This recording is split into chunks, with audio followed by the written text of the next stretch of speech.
Miguel Rodriguez had no idea that giving directions to a lost European tourist would lead to the discovery of the largest intact Viking settlement ever found in North America, transforming him from a bankrupt Nebraska farmer facing foreclosure into the guardian of a $47 million archaeological site that would rewrite American history books forever. Before we jump back in, tell us where you're tuning in from, and if this story touches you, make sure you're subscribed, because tomorrow I've saved something extra special for you. Tomb.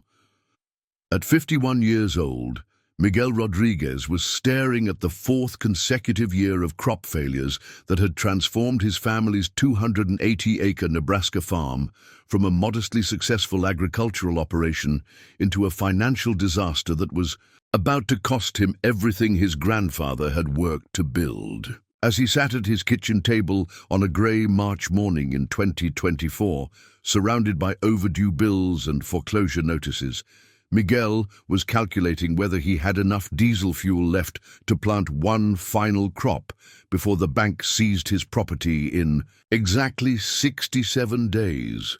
The certified letter from First National Bank of Columbus lay open beside his coffee cup like a death sentence, its official language reducing 3 generations of Rodriguez family farming history to a series of missed mortgage payments and legal procedures. Final notice of default. The header read in bold red letters, followed by the crushing mathematics of financial failure. $127,000 in accumulated debt, $1,800 in missed payments over the past 8 months, and exactly 67 days to somehow produce money that Miguel knew he didn't have and couldn't possibly earn in time to save the farm. Miguel's monthly income from his struggling corn and soybean operation had dropped from an average of $8,200 during the profitable years from 2016 to 2019 to barely $1,400 during the current crisis, while his fixed expenses, mortgage payments, equipment loans, insurance premiums, property taxes, and basic maintenance costs continued requiring $6,800 per month, regardless of whether his crops actually grew or died in the fields, due to an unprecedented combination of drought, flooding, pest infestations, and market conditions that seemed specifically designed to destroy small family farmers throughout the Nebraska plains. The Rodriguez family had worked this land since 1954, when Miguel's grandfather, Eduardo Rodriguez, had purchased the original 180 acres with $4,800 in savings, accumulated from working construction jobs during the post-war economic boom that had brought prosperity to rural America. Eduardo had been 32 years old then, a Mexican immigrant son who believed that hard work and fertile Nebraska soil could provide security and opportunity for generations of Rodriguez children yet to be born. Eduardo had built the original 2-bedroom farmhouse with his own hands, using lumber from trees he'd cleared himself and concrete he'd mixed in a wheelbarrow behind the barn that still housed Miguel's equipment today. He'd planted his first corn crop in the spring of 1955, using seeds purchased from the local grain elevator and farming techniques he'd learned from neighbors who had welcomed the hard-working young man into the tight-knit agricultural community that defined rural Nebraska life in the 1950s. Eduardo's son, Miguel's father, Roberto Rodriguez, had inherited the farm in 1981 and had expanded the operation to its current 280 acres through careful land purchases, modern equipment investments, and crop diversification strategies that had sustained the family through the agricultural challenges of the 1980s and 1990s. Roberto had been the one to build the current 4-bedroom ranch house in 1987, complete with central air conditioning, updated plumbing, and a large kitchen where 3 generations of Rodriguez women had prepared meals for harvest crews, extended family gatherings, and community celebrations. Roberto had also been the visionary, who had modernized the farming operation during the technology revolution of the early 2000s, incorporating GPS-guided tractors, computer-based crop management systems, and precision agriculture techniques that had made the Rodriguez farm one of the most efficient and productive operations in Platte County.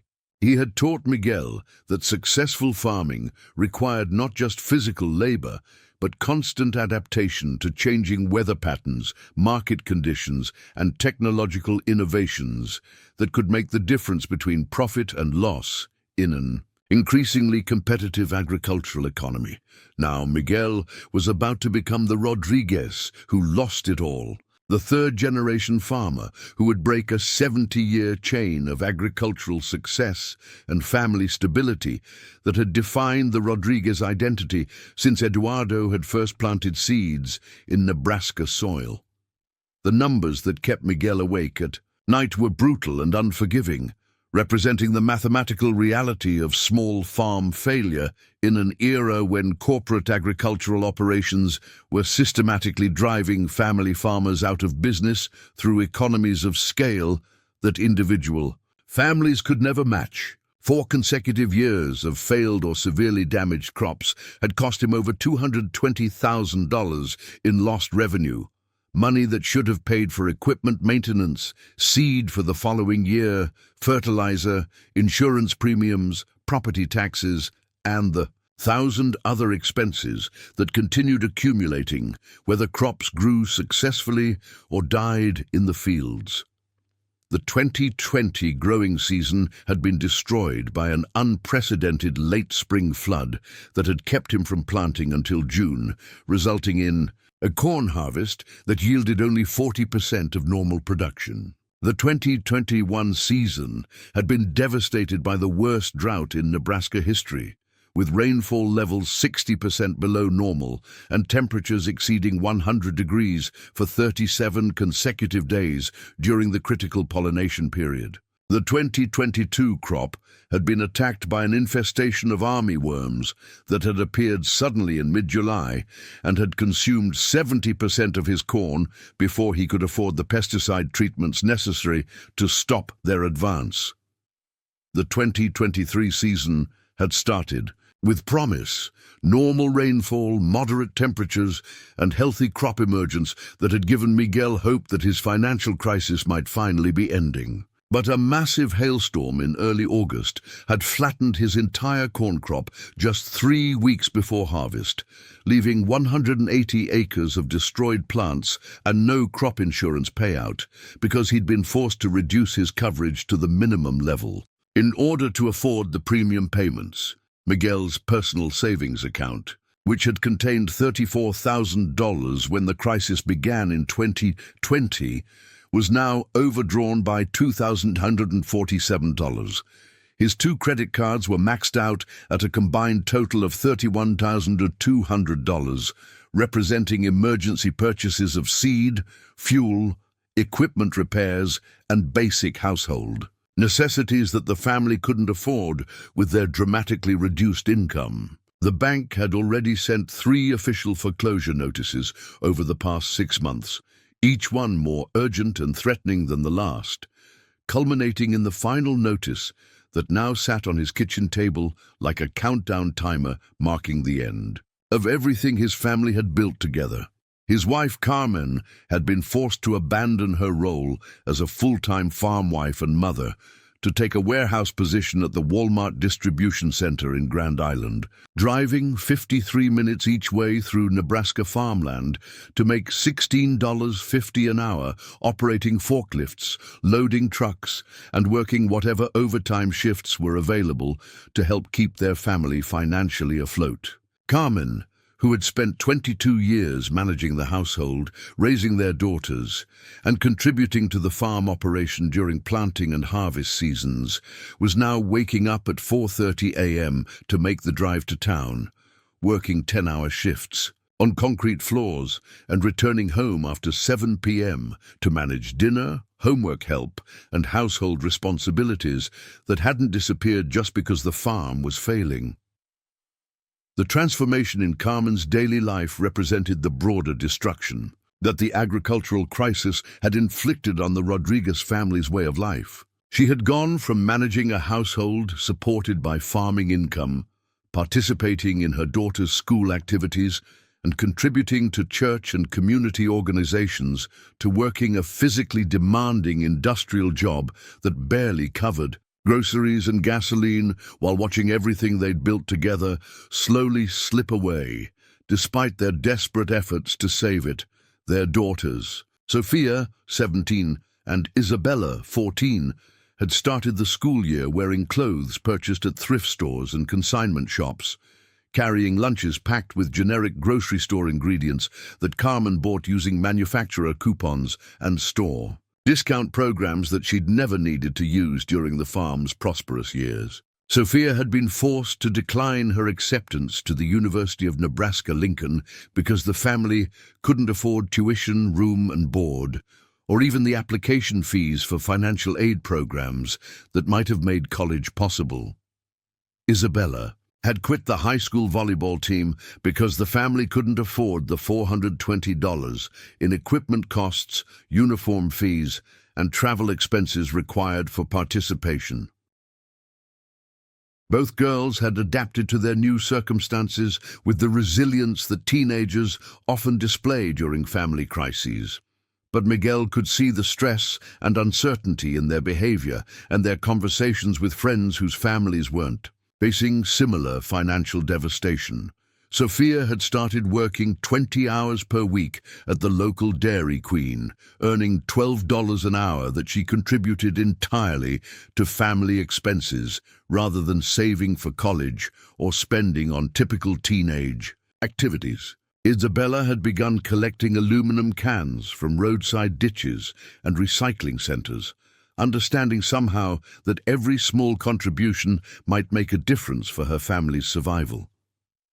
The children had developed a premature awareness of adult financial stress that showed in their conversations, their behavior, and their interactions with classmates whose families could still afford normal teenage expenses like movies, restaurants, shopping trips, and social activities that had once been routine parts of the Rodriguez daughters' lives.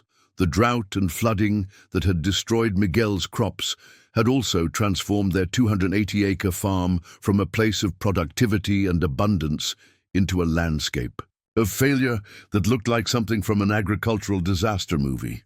The cornfields, which should have been 8 feet tall and heavy with mature ears by late summer, consisted of brown, stunted stalks that barely reached Miguel's waist, with leaves so brittle and damaged that they crumbled into dust when touched. The soybean fields that had produced profitable harvests for decades were now empty expanses of cracked earth, where nothing grew except occasional patches of drought-resistant weeds that mocked the Rodriguez family's agricultural expertise.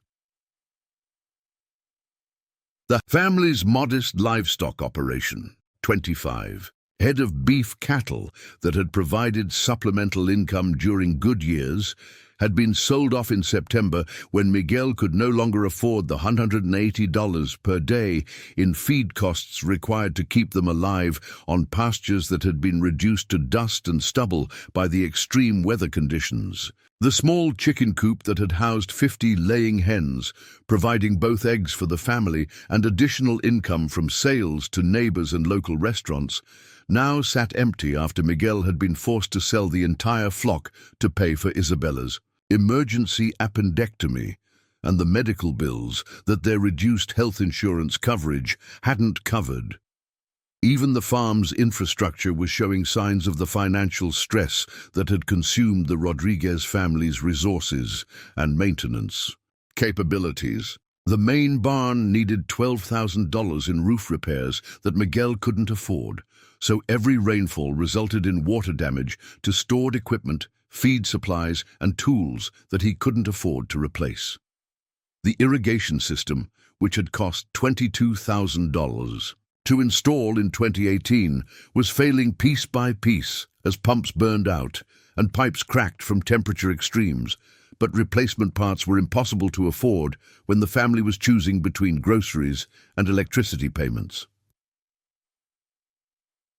The farmhouse, itself. Built by Miguel's father in 1987 and lovingly maintained for over 35 years, was beginning to show signs of deferred maintenance that would have been unthinkable during the farm's prosperous years. The furnace had failed in December during a week when temperatures dropped to 15 degrees, and the family had spent the winter using space heaters and extra blankets to survive Nebraska's brutal cold. The roof was developing leaks that Miguel temporarily patched with tar and roofing cement, but proper repairs would require professional contractors and materials that were far beyond their current budget capacity. Miguel had spent countless hours over the past 3 years applying for every agricultural assistance program, disaster relief fund, emergency loan program, and crisis assistance initiative available to Nebraska farmers through federal, state, and county agencies. The application process had become a part-time job in itself, requiring detailed financial records, crop yield histories, soil analyses, weather documentation, and bureaucratic paperwork that took weeks to compile and submit for each program, often requiring information and documentation that small family farmers weren't equipped to provide. Most applications had been denied due to previous loan obligations that made Miguel ineligible for additional credit, income requirements that disqualified struggling farmers who needed help the most, or bureaucratic restrictions that seemed designed to prevent assistance from reaching the farmers who were actually facing genuine emergencies. The few programs that had approved small amounts of assistance, an $800 emergency payment from the county, a $1,500 disaster relief grant from the state, provided amounts so small that they barely covered a single month's worth of basic expenses, while doing nothing to address the underlying financial crisis that was consuming the farm's ability to generate income. Miguel had also explored every possible alternative income source available to Nebraska farmers facing similar circumstances. Throughout the rural Midwest, he'd investigated leasing portions of his land to hunting outfitters, but the extreme weather had eliminated most of the wildlife that hunters sought. He'd considered establishing agritourism activities like corn mazes or pumpkin patches, but that would require permits, insurance, and facility improvements that were impossible to afford. He'd looked into direct marketing of farm products to consumers in Lincoln and Omaha, but you needed successful crops before you could sell anything direct to customers who were increasingly interested in supporting local agriculture. The emotional and psychological toll of watching 3 generations of family agricultural legacy disintegrate was proving to be even worse than the financial devastation that threatened to destroy their economic security. Miguel had grown up believing in the fundamental American promise that hard work, dedication, and responsible land stewardship would ensure success and security for farming families who contributed to feeding America and the world. His grandfather and father had taught him that agriculture was not just an occupation, but a calling, a way of life that connected families to the land and provided essential services that sustained both rural communities and urban populations. The agricultural crisis had shattered those beliefs, replacing them with a crushing sense of helplessness and personal failure that kept Miguel awake most nights, staring at the ceiling and running financial calculations that never resulted in viable solutions or realistic paths forward. He'd begun to question everything he'd been taught about farming, work ethic, and the relationship between effort and reward in American agriculture. How could 3 generations of successful farmers have been so wrong about the reliability of agriculture as a foundation for family security and community stability? Carmen tried to maintain optimism for the sake of their daughters, talking about riding out the crisis and things turning around next season.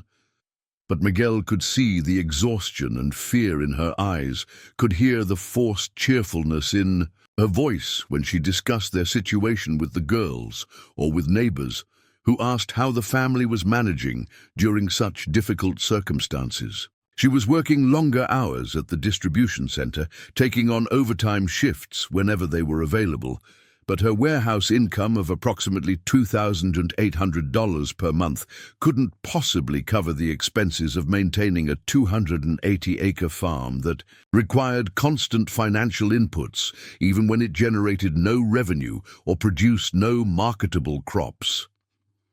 As Miguel sat at his kitchen table on this grey March morning, surrounded by foreclosure notices and overdue bills that represented the mathematical end of his family's agricultural dreams, he was trying to calculate whether he had enough diesel fuel in his tractors to complete one final planting season, a last desperate attempt to grow a crop that might generate enough income to satisfy the bank's demands and save the farm that had been his family's identity and security for 70 years. Miguel Rodriguez had no idea that his life was about to change in ways he couldn't have imagined, that a simple act of neighborly kindness he was about to perform would set in motion a series of events that would transform him from a struggling farmer facing foreclosure into the guardian of one of the most significant archaeological discoveries in North American history. He couldn't have foreseen that the courtesy he was about to show to a lost stranger would reveal that his failing farm was sitting on top of treasures far more valuable than any crop he could ever grow in Nebraska soil. Miguel's neighbors throughout Platte County were facing similar struggles, creating a community-wide agricultural crisis that was dismantling the rural social and economic structure that had supported local families for generations. The Henderson farm, just 2 miles east of Miguel's property, had been sold to Agricorp Industries in January after Jim Henderson had suffered a heart attack during harvest season and couldn't afford both his medical bills and his operating loans. The Peterson family, who had been Miguel's closest neighbors for 18 years and had helped him during countless planting and harvest seasons, were preparing to sell their 320 acres to a residential development company that wanted to build suburban housing for people who worked in Lincoln but preferred to live in rural settings. The social fabric of rural Nebraska was unraveling as family farms disappeared and were replaced by corporate agricultural operations that employed minimal local labor and contributed little to community institutions that had sustained rural life for over a century. The local grain elevator, which had been the economic and social center of the farming community for 64 years, had closed in October when there wasn't enough local grain production to justify keeping the facility operational. The farm supply store that had provided seeds, fertilizer, equipment parts, and agricultural expertise for 3 generations of local farmers had reduced its hours to 2 days per week and was rumored to be planning closure before the end of the current year. Even the social institutions that had held the rural community together were suffering from the economic pressures affecting local farming families throughout the region. The St. Mary's Catholic Church, where the Rodriguez family had been members for 3 generations, was struggling to maintain its programs and facilities as tithing and donations declined, along with agricultural income. The volunteer fire department was having difficulty purchasing equipment and maintaining vehicles as local tax revenues decreased, and fundraising events became less successful due to the reduced spending power of rural families. The local high school, which had been the pride of the community and had consistently sent graduates to good colleges and successful careers, was facing budget cuts that threatened to eliminate music programs, foreign language classes, and advanced placement courses that had made rural education competitive with urban schools. Teachers were leaving for better-paying positions in suburban districts, and class sizes were increasing as the school board struggled to maintain educational quality with shrinking resources and declining enrollment as families moved away from the area in search of economic opportunities. Miguel had served on the school board for 6 years during the more prosperous times, and he understood how the agricultural crisis was affecting every aspect of rural community life. Property tax revenues had declined as farmland values dropped and agricultural income decreased. Local businesses were closing as farmers had less money to spend on equipment, supplies, and services. Young people were leaving the area immediately after high school graduation because there were no local employment opportunities that could support families and provide pathways to economic advancement. The psychological impact of watching his community disintegrate was almost as devastating to Miguel as his personal financial crisis. He had grown up believing that rural communities were the backbone of American society, that farming families provided not just food production, but social stability, community leadership, and the kinds of values that sustain democratic institutions and cultural traditions. The systematic destruction of rural Nebraska was forcing Miguel to question whether small-town American life was still viable in an economic system that increasingly favored corporate consolidation over family-owned businesses and community-based institutions.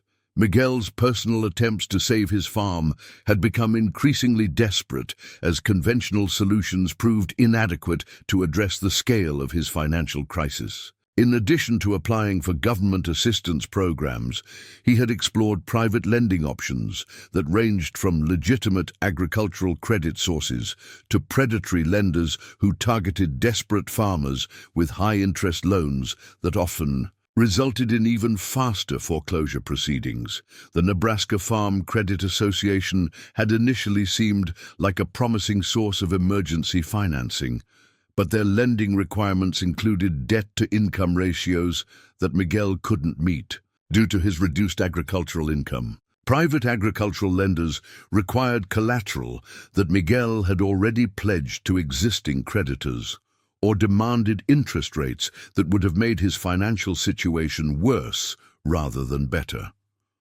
Online lending platforms offered quick approval processes, but at interest rates exceeding 18% annually, which would have accelerated his path to bankruptcy rather than providing genuine relief.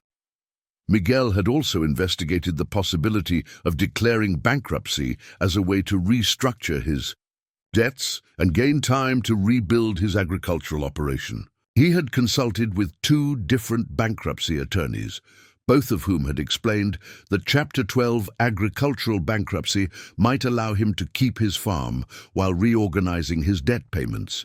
But the process would require legal fees of $8,000 to $12,000 that he couldn't afford, and would result in credit restrictions that would make it nearly impossible to obtain the seasonal operating loans that farmers needed to purchase seed, fertilizer, and fuel for planting crops. The attorneys had also explained that bankruptcy would not eliminate his equipment loans or his mortgage payments, which represented the largest components of his monthly financial obligations. Even if he successfully completed a bankruptcy reorganization, Miguel would still need to generate sufficient agricultural income to make the restructured payments, and there was no guarantee that future crop yields would be any more successful than his recent disasters. Miguel had even explored the possibility of selling portions of his land to generate cash that could be used to pay down his most pressing debts while retaining enough acreage to continue farming on a smaller scale. However, the agricultural real estate market in Nebraska had declined significantly during the same period that had devastated crop production, and current land values were 30% to 40% below the peaks of the mid-2010s.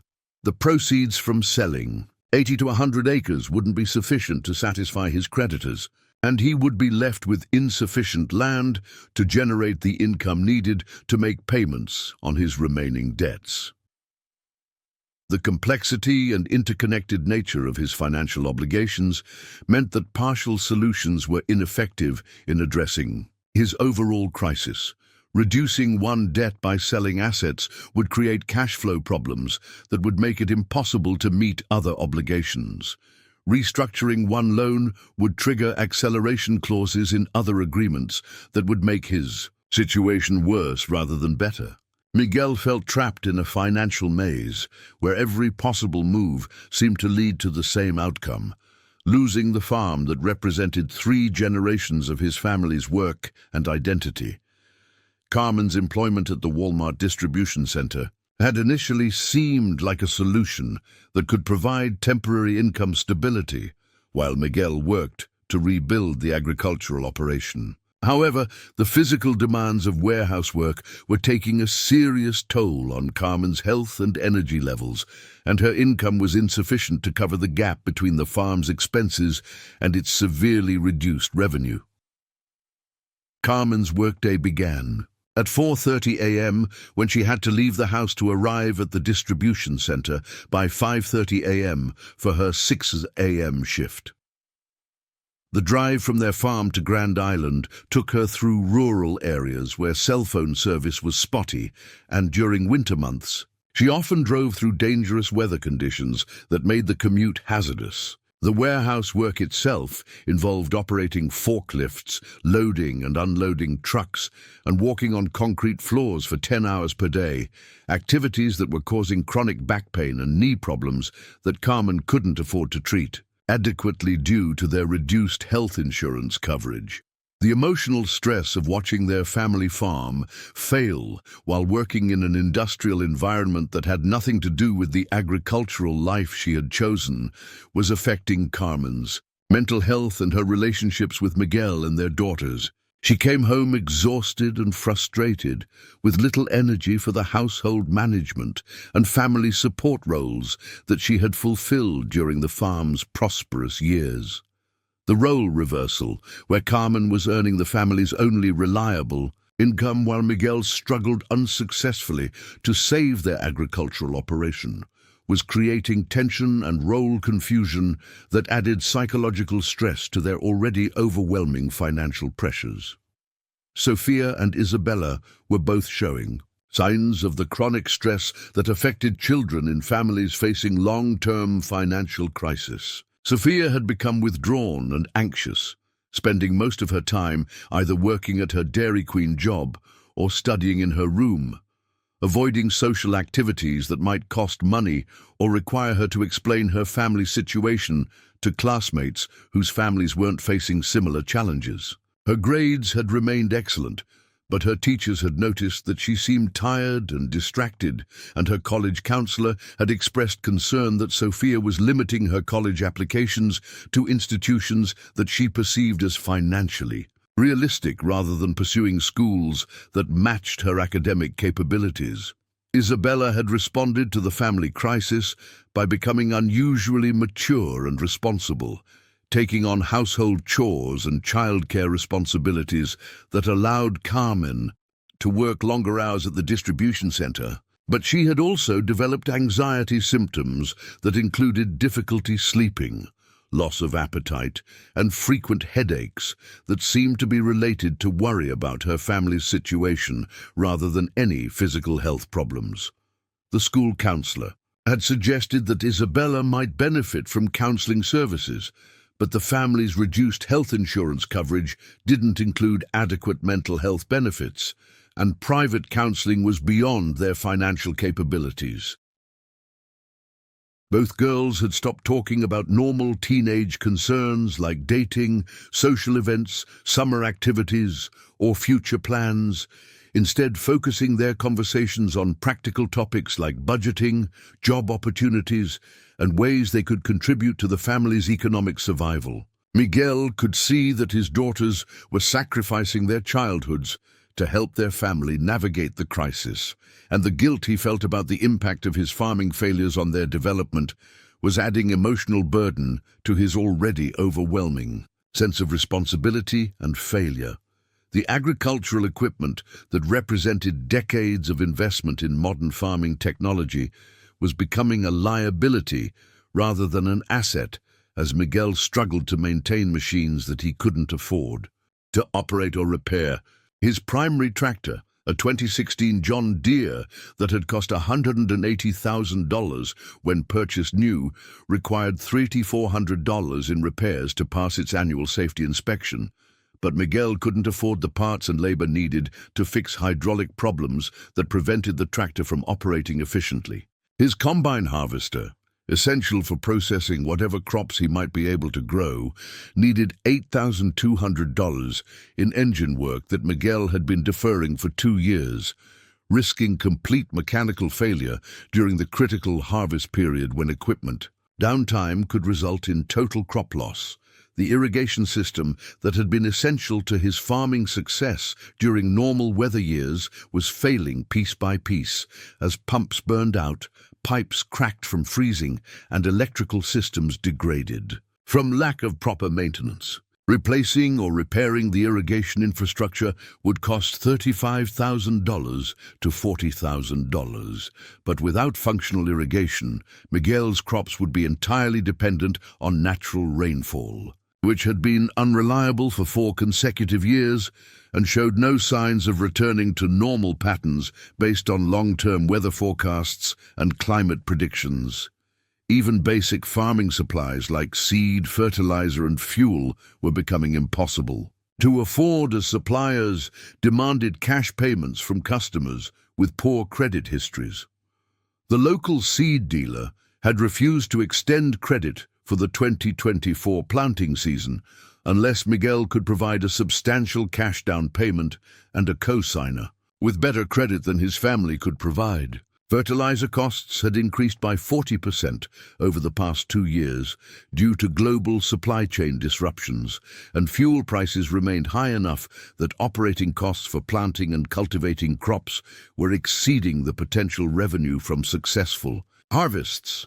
Miguel had calculated that producing a successful corn crop on his 180 acres of cultivatable land would require approximately $67,000 in direct costs for seed, fertilizer, fuel, equipment maintenance, and labor, assuming that he could obtain credit for these inputs and that weather conditions would be favorable for normal crop development. However, based on current commodity prices and his typical yield per acre, a completely successful harvest would generate gross revenue of approximately $81,000, leaving a potential profit of only $14,000 before accounting for land payments, insurance, taxes, and family living expenses.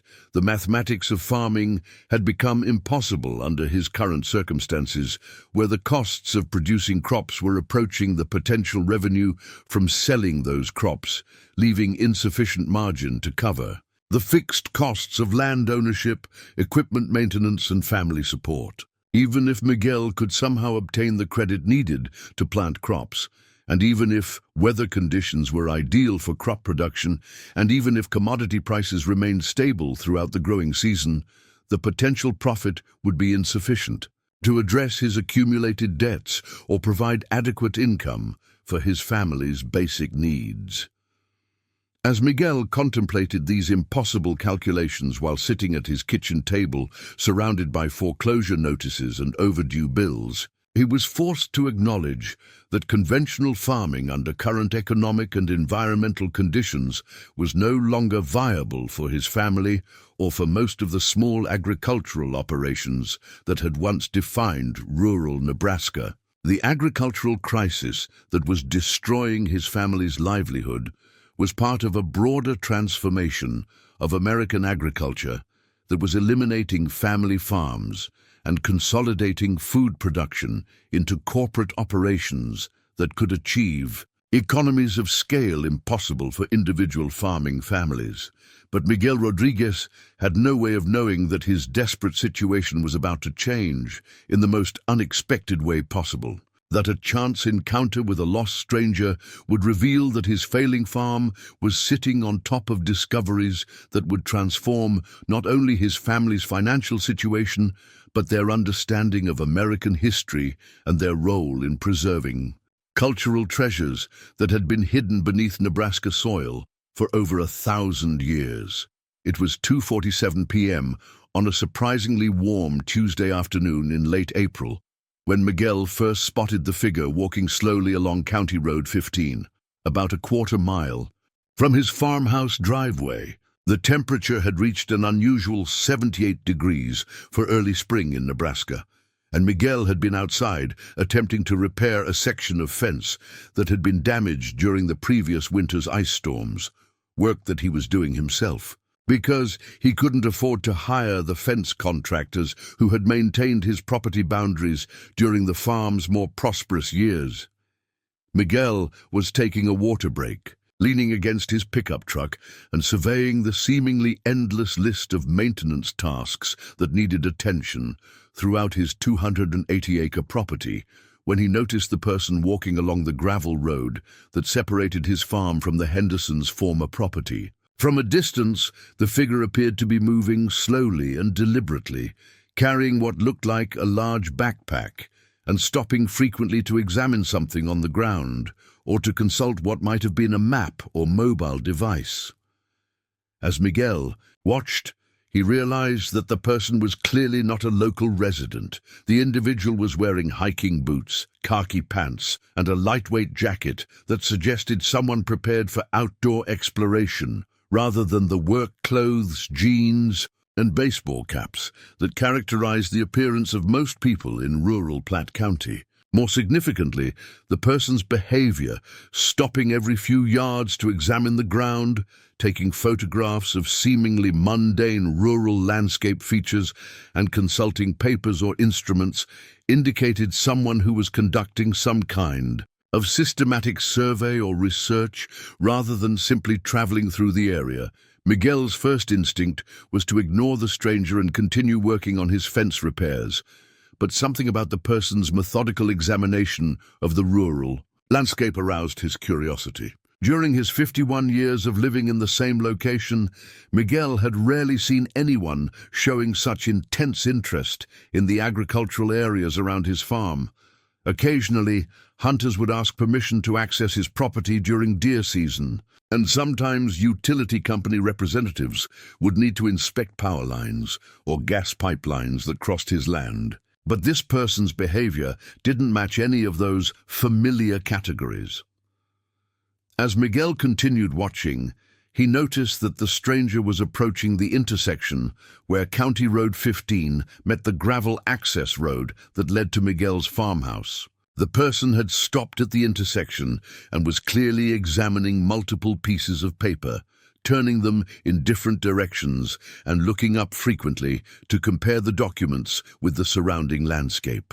The body language suggested someone who was lost or confused about their location, trying to reconcile information on maps or directions with the actual geographical features they were observing.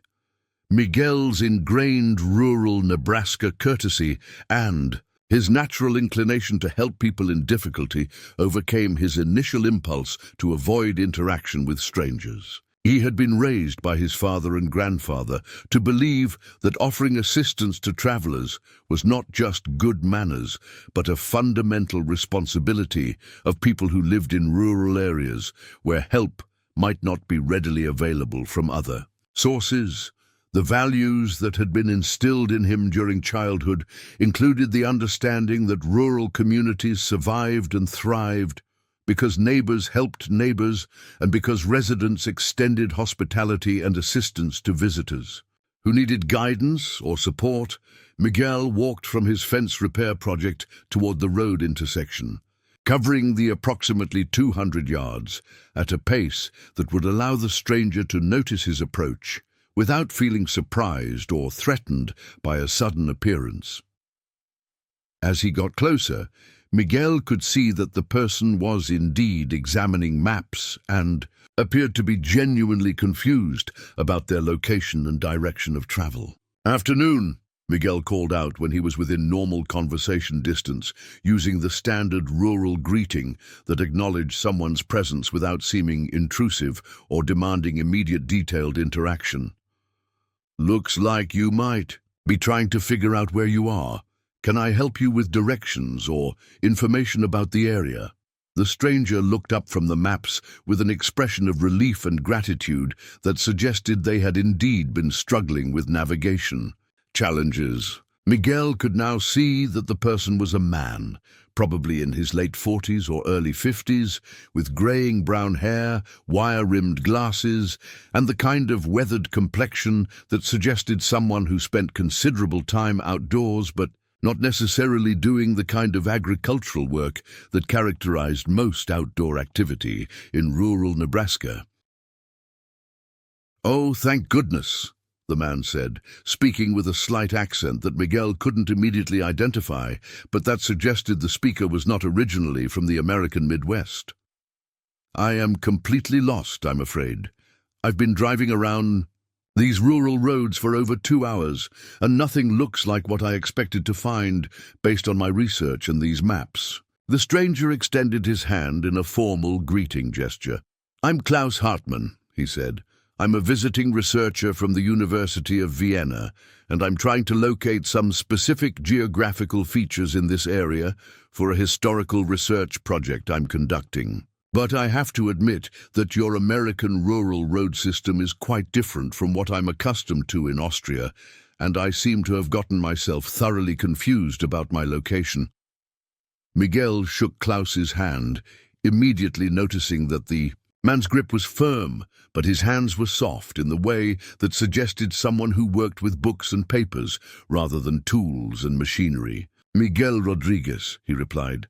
"This is my farm here, and I've lived in this area my whole life, so I know pretty much every road, landmark, and geographical feature within 20 miles.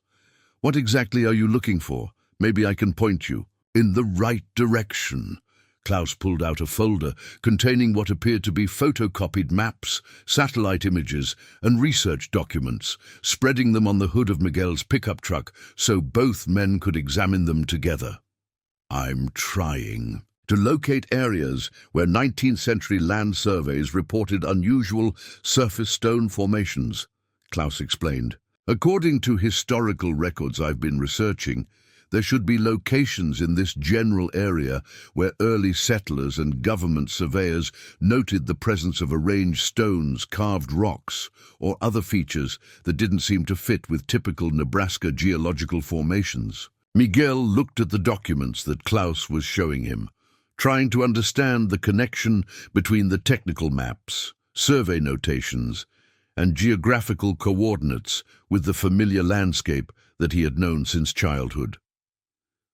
The materials that Klaus had brought included what appeared to be copies of original surveyor reports from the 1870s and 1880s, along with more recent topographical maps and satellite photographs that showed the same area from modern perspectives. These old survey reports mention curious stone arrangements and carved rocks of unknown origin in several locations that should be within a few miles of here, Klaus continued, pointing to specific notations on the historical documents.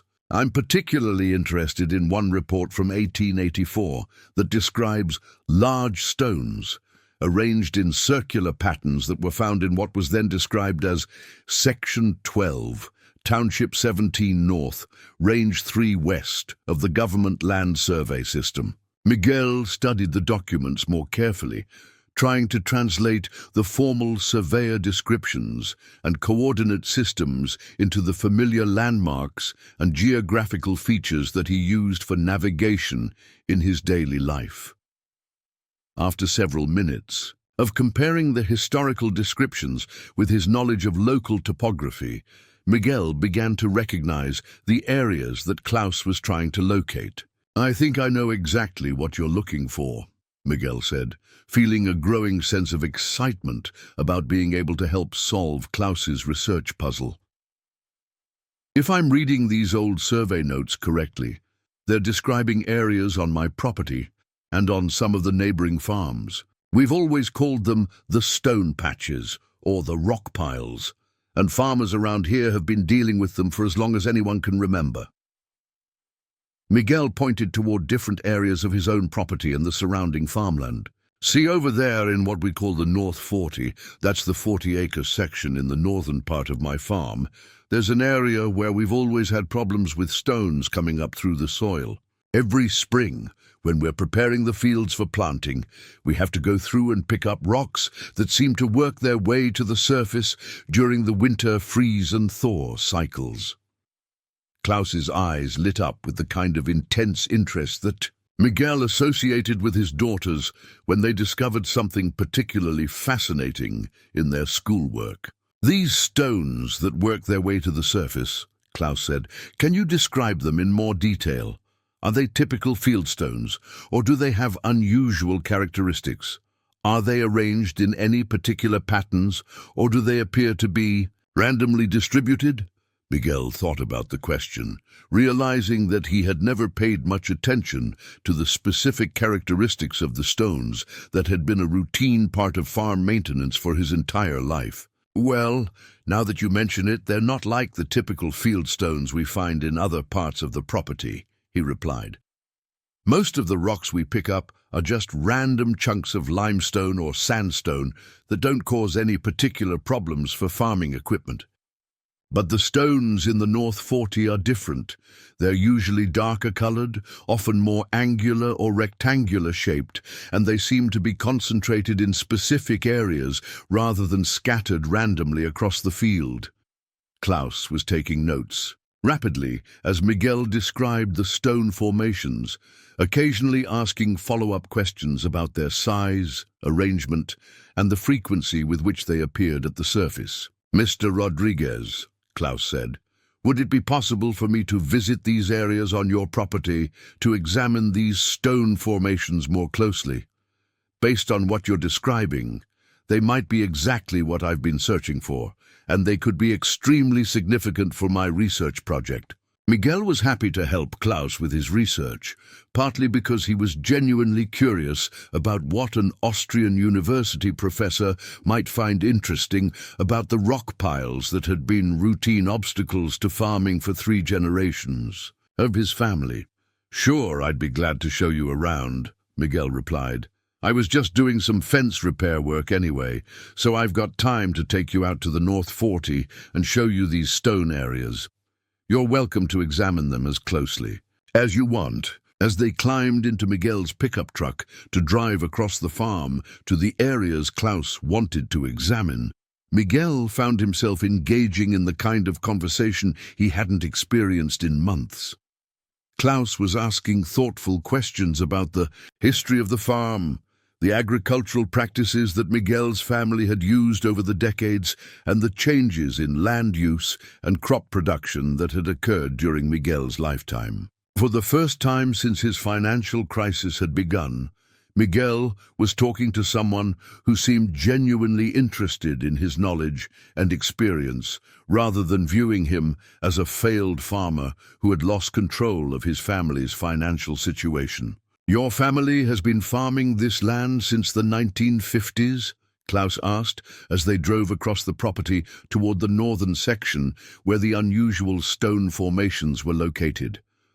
"That means you have several generations of observations about changes in the landscape, soil conditions, and any unusual features that might have become more or less visible over time." Miguel found himself sharing information about his family's farming history that he rarely discussed with anyone, partly because most of his neighbors had similar backgrounds, and partly because the current agricultural crisis had made him reluctant to dwell on happier memories of times when farming had been more successful and secure. But Klaus's genuine interest in the historical aspects of rural Nebraska agriculture encouraged Miguel to talk about his grandfather's experiences establishing the farm, his father's innovations in farming techniques, and his own efforts to maintain the agricultural traditions that had sustained his family for 3 generations. "My grandfather used to tell stories about some of the strange things they found when they were first clearing and cultivating this land," Miguel said, as they approached the area where the unusual stones were most frequently found. He talked about finding stone tools, pottery pieces, and what he called Indian artifacts in various parts of the property. But back in those days, farmers didn't think much about preserving or studying that kind of stuff. They were focused on clearing, the land and making it productive for agriculture. Klaus was listening intently to Miguel's family stories, occasionally asking questions that suggested he understood the historical significance of the artifacts that Miguel's grandfather had discovered during the initial development of the farm. Did your grandfather keep any of these artifacts, or did he have any detailed recollections about where on the property they were found? Klaus asked. He kept a few things in a wooden box that he stored in the barn, Miguel replied. After he died, my father moved the box to the farmhouse basement, and I think it's still down there somewhere. I haven't looked at that stuff in years, but I remember seeing stone arrowheads, some pieces of pottery with designs carved into them, and what looked like small tools or ornaments made from stone and bone. As they reached the area of Miguel's property where the unusual stone formations were most prominent, Klaus asked Miguel to stop the truck so they could examine the landscape more carefully. The area in question was a gently sloping section of farmland that had been cultivated for corn production, but was currently lying fallow due to Miguel's inability to afford the costs of planting crops during the current growing season. Klaus immediately began walking in a systematic pattern across the field, stopping frequently to examine stones that were visible at the surface and taking photographs from multiple angles. Miguel followed, pointing out the areas where stones seemed to be most concentrated and sharing his observations about seasonal variations in the visibility and quantity of stones that appeared at the surface. Mr. Rodriguez, Klaus said after spending about 30 minutes examining the stone formations, I need to tell you something very important about what I'm seeing here. These stones are not natural geological formations, and they're not random. Field stones that have worked their way to the surface through normal agricultural processes. What you have here appears to be the remains of constructed stone structures that have been buried and partially destroyed by centuries of agricultural activity. Miguel stared at Klaus, not sure he understood what the professor was telling him. You mean someone built something here like a building or a foundation?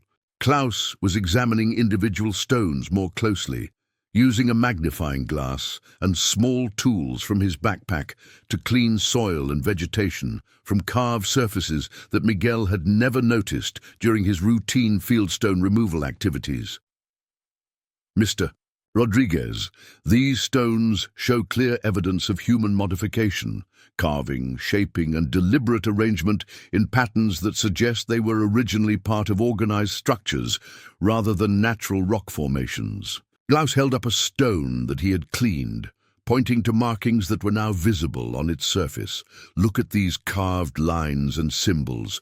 This is not natural weathering or accidental damage from farming equipment. These are deliberate carvings that were made by people who understood stoneworking techniques and who were creating structures or monuments for specific purposes. As Miguel looked more closely at the stone Klaus was showing him, he began to see details that he had never noticed despite handling similar stones hundreds of times during his farming activities. The markings that Klaus was pointing out did, indeed, appear to be intentional carvings, rather than random scratches or natural weathering patterns. Based on the style of stoneworking and the types of symbols I'm seeing, Klaus continued, these artifacts appear to be consistent with Norse or Scandinavian construction techniques from approximately 1,000 to 1,200 years ago. If my preliminary assessment is correct, your farm may be sitting on top of one of the most significant archaeological sites in North American history. Miguel felt like the ground was shifting beneath his feet, though he wasn't sure whether Klaus was telling him something wonderful or something that would create problems he wasn't prepared to handle. Are you saying that Vikings built something on my farm? I'm saying, Klaus replied carefully, that you should contact archaeological authorities immediately, because what we're looking at here could be evidence of pre-Columbian European settlement in North America that would fundamentally change our understanding of American history. As Miguel stood in his cornfield, listening to an Austrian archaeologist explain that his failing farm might contain archaeological treasures that could rewrite American history books, he couldn't help but think about the irony of the situation. He had been facing foreclosure on a farm that he thought was worthless due to poor soil and failed crops, and now he was being told that the same property might contain historical discoveries that could transform not only his family's financial situation, but the understanding of how European peoples had reached North America centuries before Christopher Columbus. Dr. Klaus Hartmann was about to change Miguel Rodriguez's life in ways that neither man could have anticipated when they had met at a rural road intersection on a warm April afternoon in Nebraska. Klaus Hartmann spent the next 3 hours on Miguel's property, conducting what he described as a preliminary archaeological assessment using sophisticated instruments and measurement tools that he retrieved from his rental car to document the stone formations with scientific precision.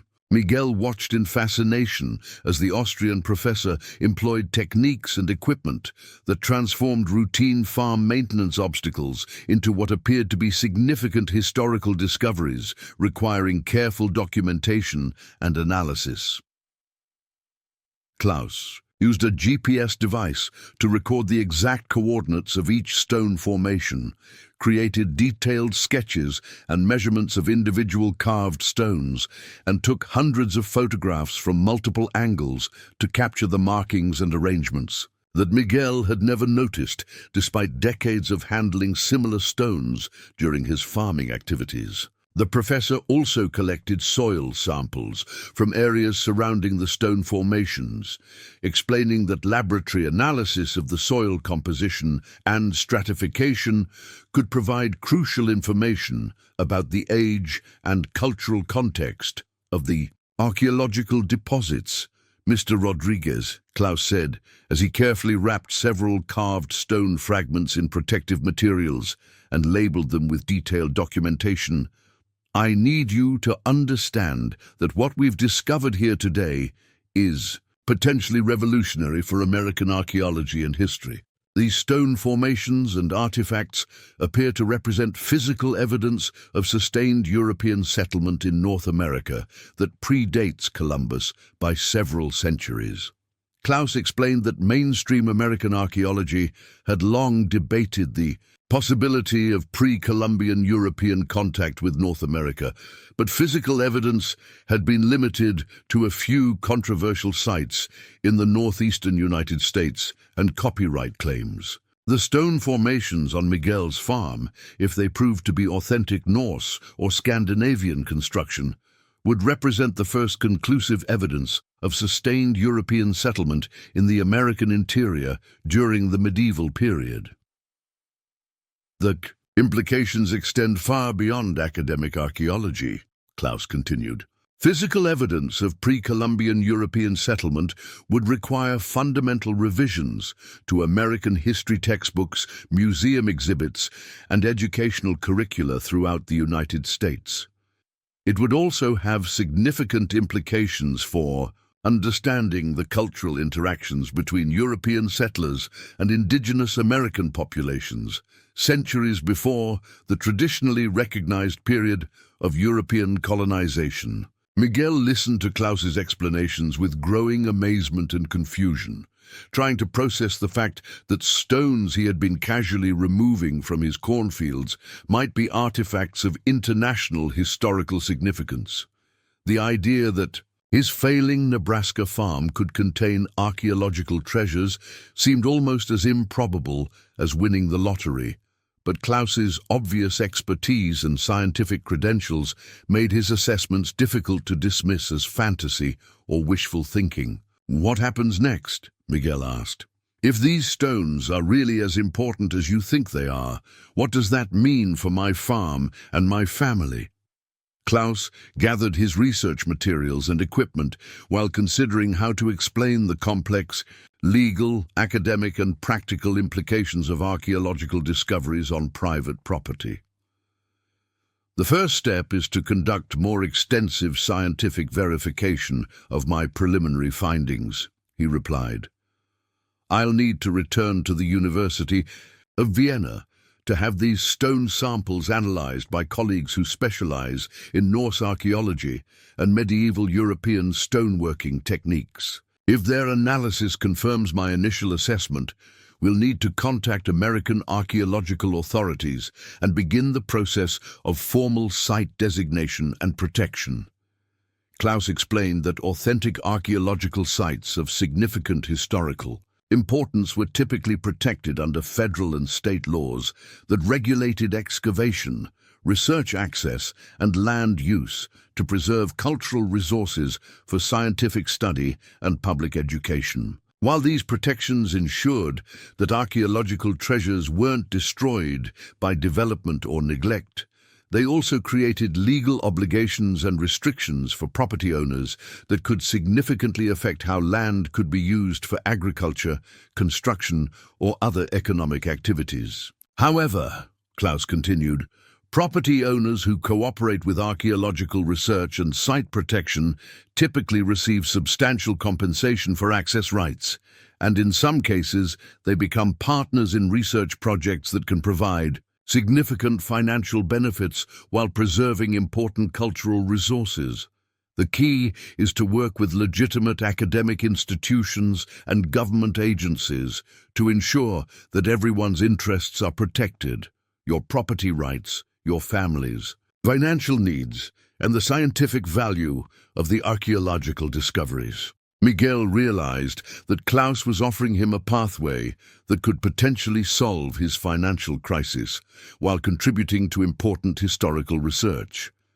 But he also understood that the process would be complex and time-consuming, with no guarantee of successful outcomes. The bank's foreclosure deadline was still hanging over his family like a sword, and archaeological research projects could take months or years to complete, far longer than the 67 days he had remaining to save his farm. Dr. Hartmann, Miguel said, I appreciate everything you're telling me about the historical importance of these discoveries, but I need to be honest with you about my situation. My family is facing foreclosure on this farm in less than 10 weeks. Even if these stone formations are as valuable as you think they are, I don't know if I have enough time to benefit from archaeological research before we lose the property to the bank.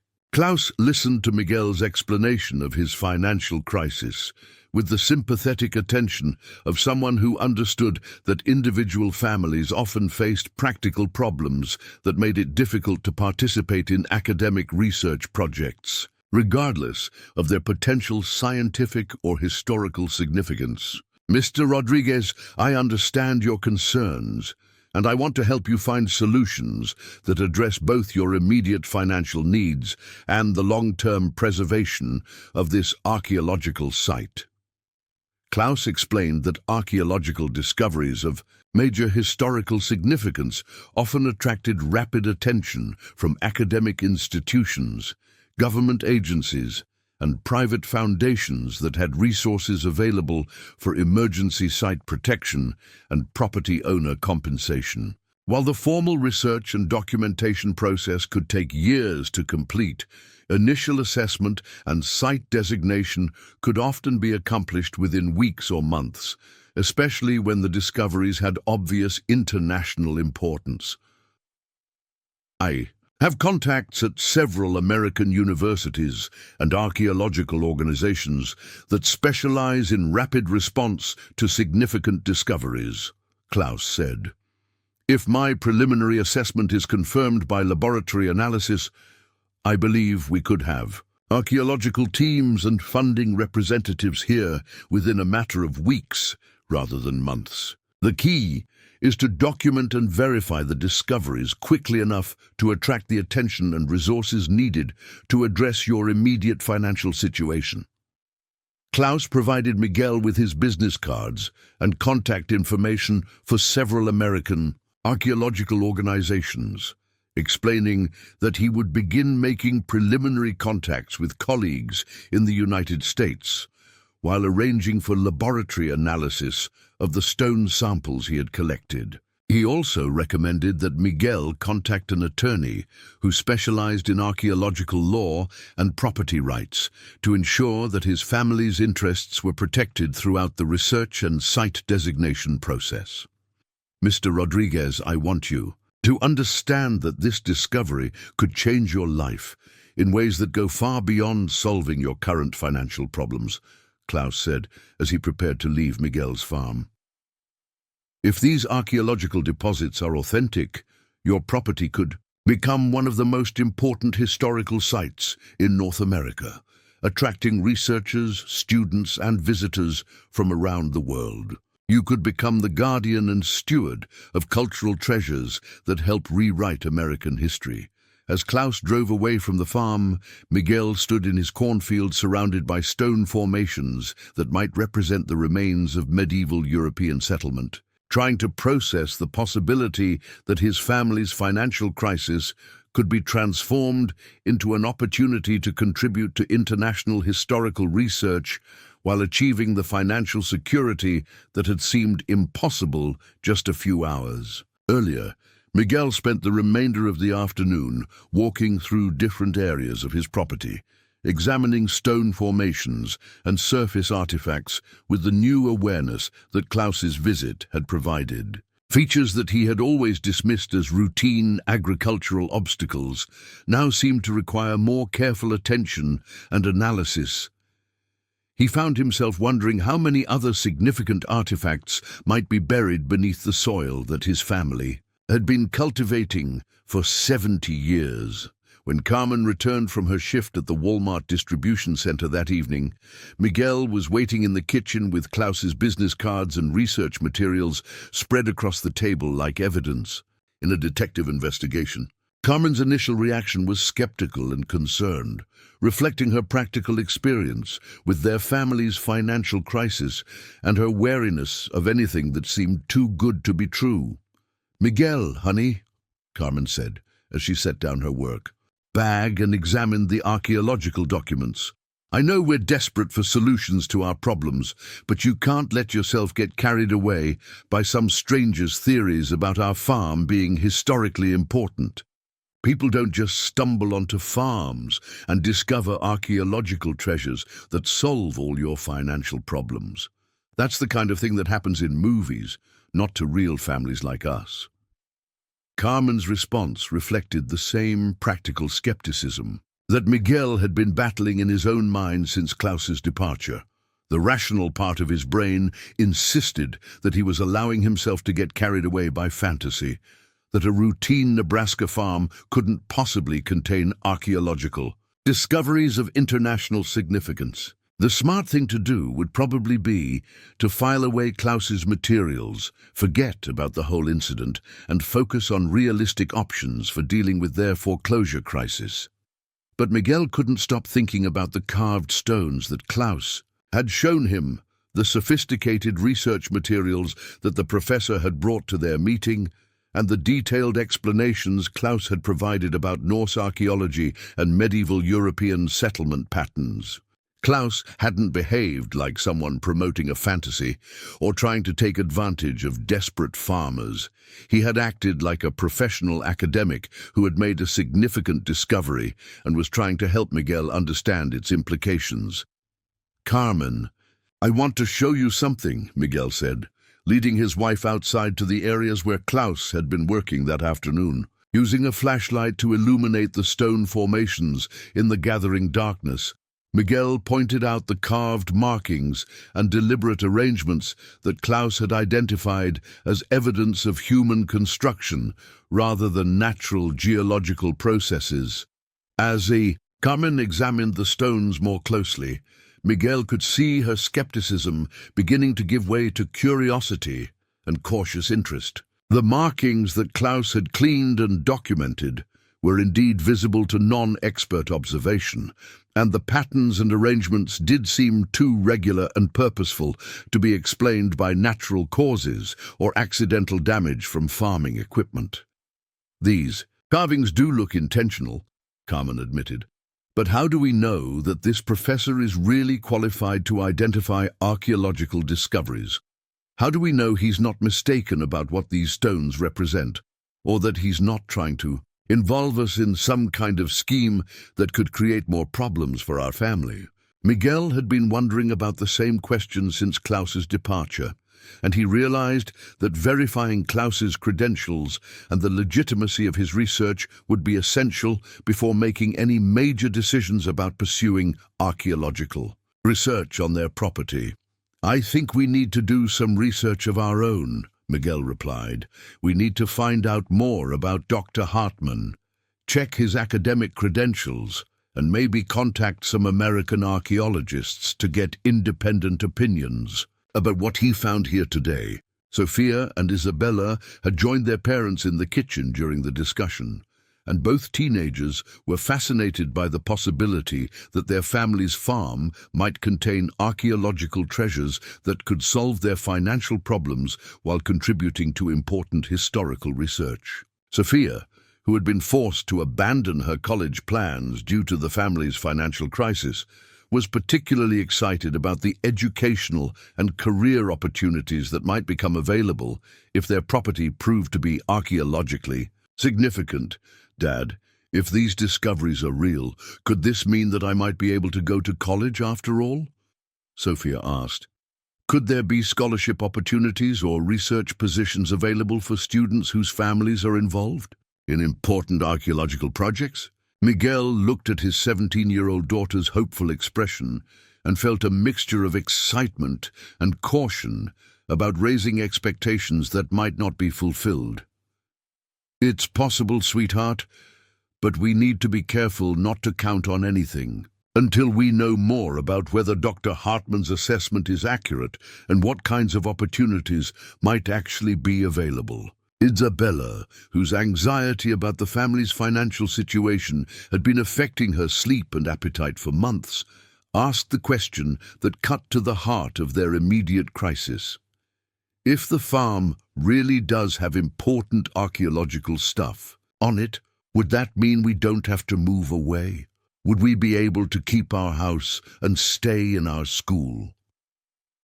Miguel realized that his 14-year-old daughter had identified the fundamental question that would determine their family's future. Even if Klaus's archaeological assessment was accurate, and even if their property contained historically significant discoveries, the practical question was whether those discoveries could be transformed into financial solutions quickly enough to address their immediate foreclosure crisis.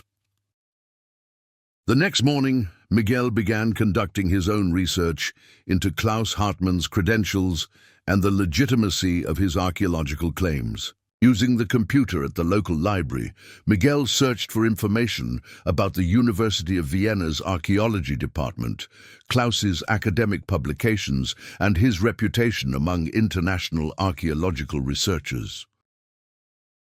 What Miguel discovered during several hours of internet research was both reassuring and exciting. Klaus Hartman was indeed a well-established professor of medieval European archaeology at the University of Vienna, with dozens of published research, articles and several books about Norse settlement patterns and Scandinavian cultural expansion during the medieval period. His academic credentials were impeccable, and his expertise in the specific areas related to the discoveries on Miguel's farm appeared to be internationally recognized. Miguel also found references to Klaus's previous research in North America, including collaborative projects with Canadian and American archaeologists studying Norse settlement sites in Newfoundland and other northeastern locations. The research suggested that Klaus had legitimate academic reasons for searching for evidence of Norse settlement in the American interior, and that his presence in Nebraska was part of a systematic research program rather than random speculation or wishful thinking.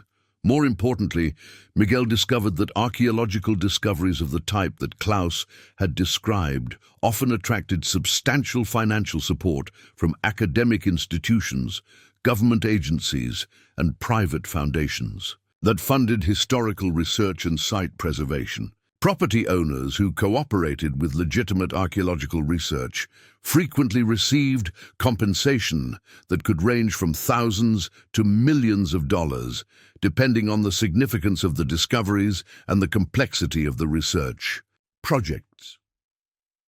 Armed with this information, Miguel decided to contact some of the American archaeological organizations that Klaus had recommended, seeking independent verification of Klaus's preliminary assessment and advice about how to proceed with protecting both his family's financial interests and the potential archaeological treasures on his property. Dr. Sarah Mackenzie at the University of Nebraska's Anthropology Department was the first American archaeologist to respond to Miguel's inquiries. After Miguel explained Klaus's visit and described the stone formations that had been identified as potentially significant, Dr. Mackenzie expressed immediate interest in visiting the site to conduct her own preliminary assessment. "Mr. Rodriguez," Dr. Mackenzie said during their phone conversation, "if Dr. Hartman's initial assessment is accurate, your property could indeed represent one of the most significant archaeological discoveries in American history. Norse settlement sites in the American interior would have profound implications for our understanding of pre-Columbian European contact with North America. I'd very much like to examine these stone formations myself and provide you with an independent, professional opinion about their significance." Dr. Mackenzie explained that the University of Nebraska had resources available for rapid response to significant archaeological discoveries within the state, including emergency funding for site protection and property owner compensation, while formal research projects were being developed. If the stone formations on Miguel's farm proved to be authentic archaeological deposits, the university could potentially provide immediate financial assistance to prevent foreclosure while longer-term research agreements were being negotiated. The key factor, Dr. Mackenzie continued, is verification. If independent analysis confirms that these stone formations represent authentic medieval European construction, we could have research teams and funding representatives on your property within a matter of weeks. The combination of potential, historical significance, and your family's immediate financial needs would make this a priority case for emergency archaeological intervention. As Miguel ended his phone conversation with Dr. Mackenzie and scheduled her visit to his farm for the following week, he realized that Klaus Hartmann's unexpected arrival had indeed set in motion a series of events that could transform his family's desperate situation into an opportunity for financial security and historical significance that exceeded his most optimistic fantasies. Miguel Rodriguez stood in his kitchen, holding contact information for archaeologists and research institutions that might be interested in paying substantial sums for access to treasures that had been hidden beneath his cornfield for over 1,000 years. Understanding for the first time since his agricultural crisis had begun that salvation might indeed be possible for families who found themselves facing impossible circumstances through no fault of their own. Dr. Sarah Mackenzie arrived at Miguel's farm on the following Thursday morning at exactly 9 a.m., driving a University of Nebraska vehicle equipped with archaeological survey equipment and accompanied by 2 graduate students who specialized in medieval archaeology and historical site documentation. Miguel had spent the previous 3 days alternating between excitement about the possibility that his financial crisis might be solved and anxiety about the potential complications that archaeological research could create for his family's already precarious situation. Carmen had used her day off from the Walmart distribution center to be present for Dr. Mackenzie's visit, partly because she wanted to evaluate the legitimacy of the archaeological claims for herself, and partly because she was concerned about protecting her family's interests if the discoveries proved to be genuine. Carmen's practical experience with their financial crisis, had made her deeply skeptical of anything that seemed to offer miraculous solutions to problems that had resisted conventional approaches for 4 years. "Mr. and Mrs. Rodriguez," Dr. Mackenzie said, as she introduced herself and her graduate student assistants, "I want to be completely transparent with you about what we're hoping to accomplish today and what the realistic possibilities are for your situation. Dr. Hartman's preliminary report is extremely intriguing, but we need to conduct our own independent assessment before we can make any definitive statements about the archaeological significance of your property." Dr. Mackenzie explained that archaeological evaluation was a careful, methodical process that required multiple levels of verification before discoveries could be accepted as authentic and historically significant. While Klaus Hartmann's credentials and expertise were impeccable, academic protocols required independent confirmation of major discoveries before universities, government agencies, or funding organizations would commit substantial resources to research projects or property owner.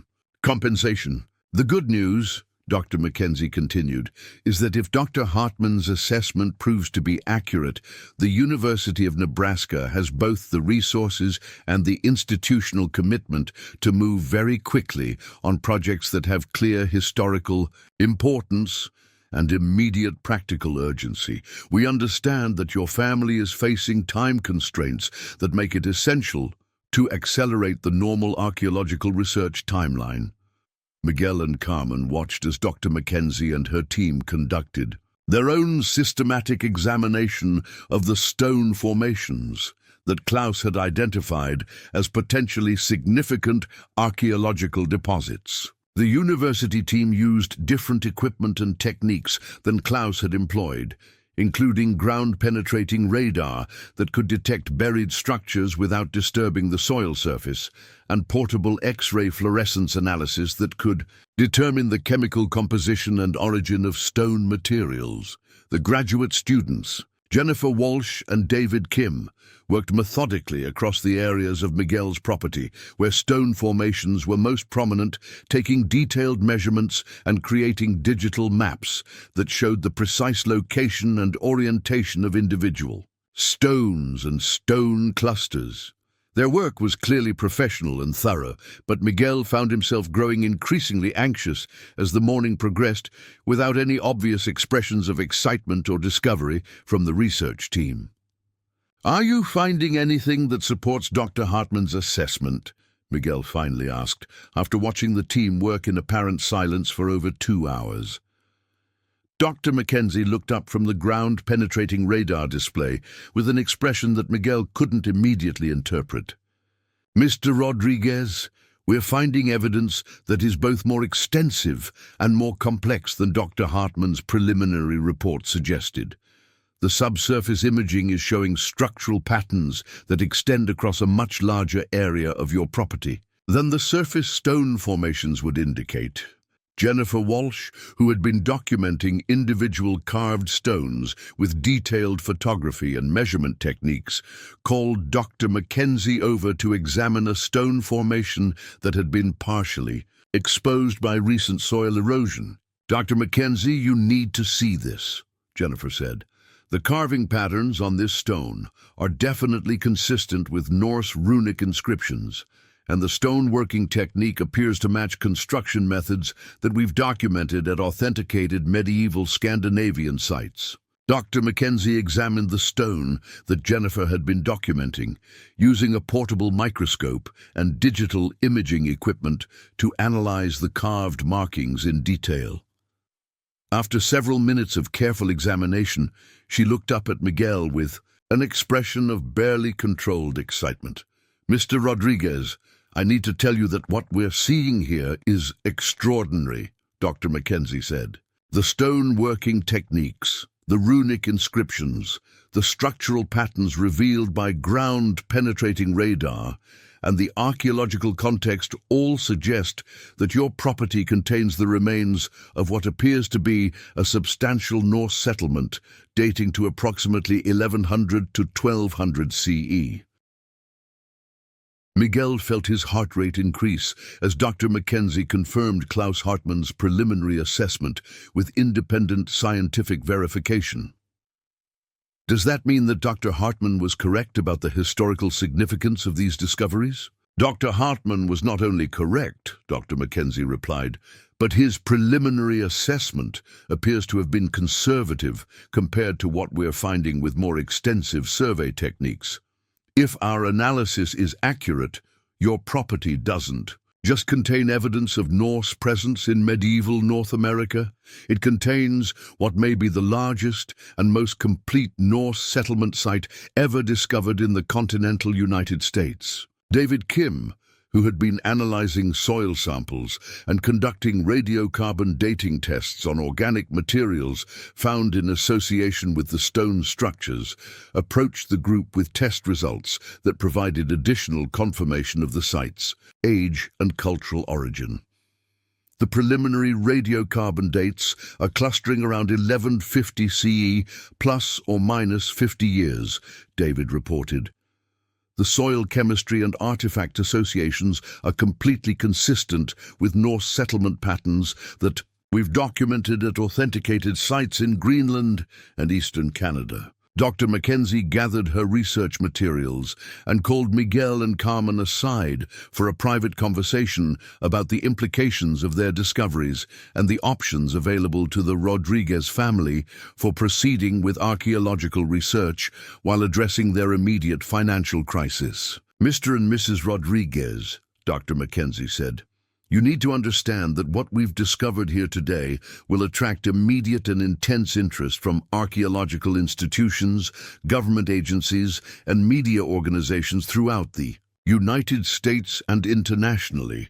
Your property is about to become one of the most important archaeological sites in American history, and that will create both tremendous opportunities and significant challenges for your family. Dr. Mackenzie explained that archaeological sites of major historical significance were typically protected under federal and state laws that could restrict land use, require professional archaeological supervision of any ground-disturbing activities, and mandate public access for educational and research purposes. While these protections ensured that important cultural resources were preserved for future generations, they also created legal obligations and practical restrictions that could significantly affect how property owners could use their land.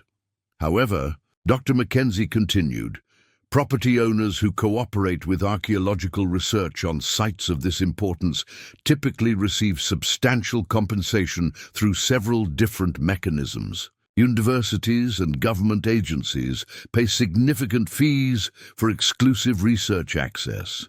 Private foundations provide grants for site preservation and education programs, and tourism revenue from historical site visits can generate ongoing income for property owners who choose to participate in public education programs. Carmen, who had been listening to the archaeological assessments with growing concern about the complexity and uncertainty of the situation, asked the practical questions that were weighing most heavily on her mind. Dr. Mackenzie, this all sounds very exciting and potentially valuable, but we're facing foreclosure on this property in less than 9 weeks. Even if these archaeological discoveries are as important as you're saying, can the research and compensation process be completed quickly enough to help us save our farm before the bank takes it away from us? Dr. Mackenzie nodded understandingly, acknowledging that the Rodriguez family's immediate financial crisis created time pressures that required special consideration in planning any archaeological research project. Mrs. Rodriguez, I understand your concerns, and I want to assure you that the University of Nebraska has emergency funding mechanisms specifically designed to address situations like yours, where significant archaeological discoveries coincide with urgent financial needs. For property owners, Dr. Mackenzie explained that the university maintained an emergency archaeological intervention fund that could provide immediate financial assistance to property owners facing foreclosure or other urgent circumstances, while formal research agreements and long-term funding arrangements were being negotiated. The fund was designed to prevent the loss of important archaeological sites due to financial pressures that forced property owners to sell land to developers or other parties who might not prioritize cultural resource preservation.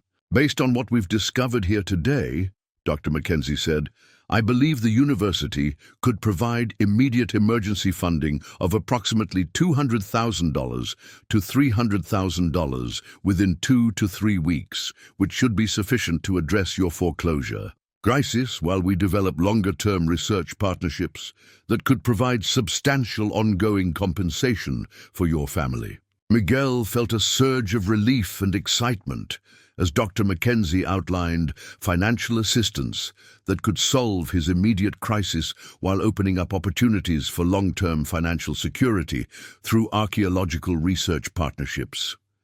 But Carmen remained skeptical about committing their family to agreements and obligations that they didn't fully understand. Dr. Mackenzie, Carmen said, what exactly would we be agreeing to if we accept this emergency funding? What obligations would our family have, and what restrictions would be placed on our property and our ability to make decisions about our own land? Dr. Mackenzie appreciated Carmen's practical concerns and spent considerable time explaining the legal and contractual frameworks that typically governed archaeological research on private property. Emergency funding agreements usually included provisions for exclusive university research access for specified time periods, requirements for professional archaeological supervision of any construction or development activities, and commitments to participate in educational programs that made discoveries accessible to students and the general public. The key point, Dr. Mackenzie emphasized, is that these agreements are designed to be mutually beneficial partnerships rather than arrangements that transfer control of your property to outside organizations.